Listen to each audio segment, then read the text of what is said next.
Cricket fans 2025 ఏడాదిని ఓసారి గుర్తు చేసుకుంటే విక్టరీలు, ట్రోఫీలే కాదు వివాదాలు కూడా కనిపిస్తాయి. 2025లో సక్సెస్ స్టోరీల కంటే కాంట్రవర్సీలే ఎక్కువ దృష్టిని ఆకర్షించాయి. విషాదకరమైన సంఘటనల నుంచి రాజకీయ ప్రతిష్టంభనల వరకు చాలానే చోటు చేసుకున్నాయి. 2025లో జరిగిన బిగ్గెస్ట్ క్రికెట్ కాంట్రవర్సీలు ఏంటో చూస్తే, India men's cricket team Asia cup గెలుచుకుంది. కానీ ట్రోఫీ తీసుకోకుండానే స్వదేశానికి తిరిగొచ్చింది.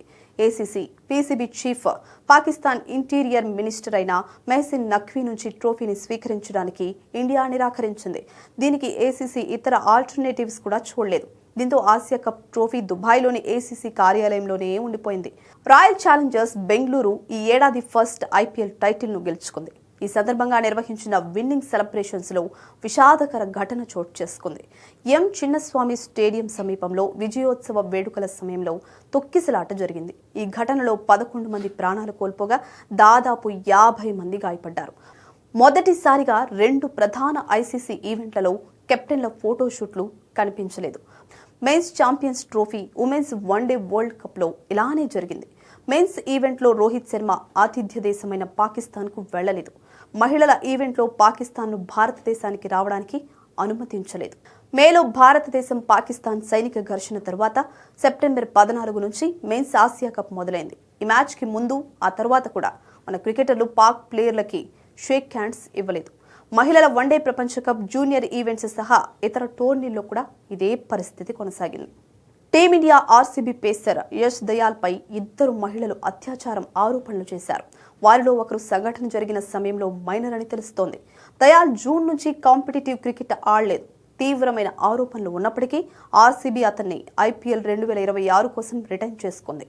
పోక్సో చట్టం కింద అభియోగాలు మోపితే దయాల్కు 10 సంవత్సరాలకు పైగా జైలు శిక్ష పడొచ్చు. భారతదేశంలో జరిగిన మహిళల వన్డే ప్రపంచ కప్ చాలా వరకు విజయవంతమైంది.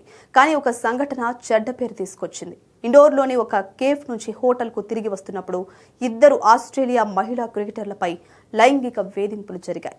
నిందితుడిని అరెస్ట్ చేశారు. బీసీసీఐ క్షమాపణలు చెప్పింది.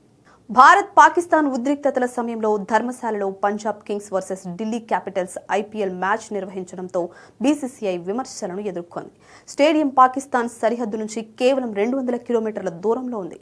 ఫ్లడ్ లైట్ వైఫల్యం సాకుతో ప్రేక్షకులను మొదట ఖాళీ చేయించినప్పటికీ తర్వాత భద్రతా కారణాలతో మ్యాచ్ను రద్దు చేశారు.